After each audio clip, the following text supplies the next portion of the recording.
আজকে আমি আবার একটা রান্না নিয়ে আইছি। আজকে আমি রান্না করব ডাল। তার জন্য লাগতেছে মিষ্টি কুমড়া, লবণ, চিনি, হলুদ গুঁড়ো, জিরা, ডাল, কাঁচামরিচ, তেজপাতা আর জিরার গুঁড়ো।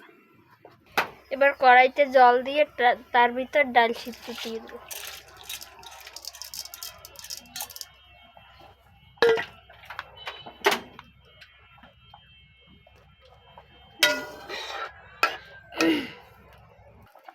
এবার আমি ডালের ভিতরে একটু কাঁচা তেল দিয়ে দেব।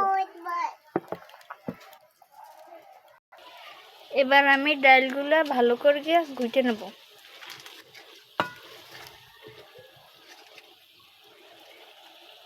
আমার ডাল ঘুটা হয়ে গেছে। এর ভিতরে দিয়ে দেবো একটু হলুদ গুঁড়ো।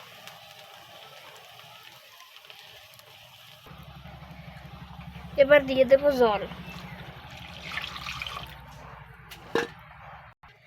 এরপর এর ভিতর দিয়ে দেব কাঁচা লঙ্কা আর মিষ্টি কুমড়া। এবার দিয়ে দেব পরিমাণ মতো লবণ। আমার ডাল প্রায় হয়ে গেছে। এখন নামাবো।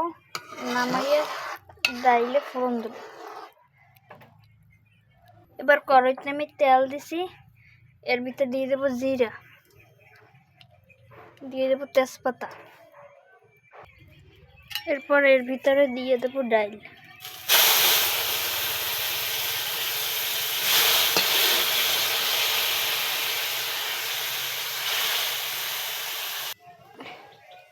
এর ভিতরে দিয়ে দেব হালকা চিনি।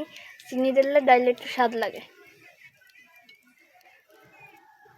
আমার ডাল প্রায় রান্না করা শেষ। এবার দিয়ে দেব হালকা একটু জিরার গুঁড়ো।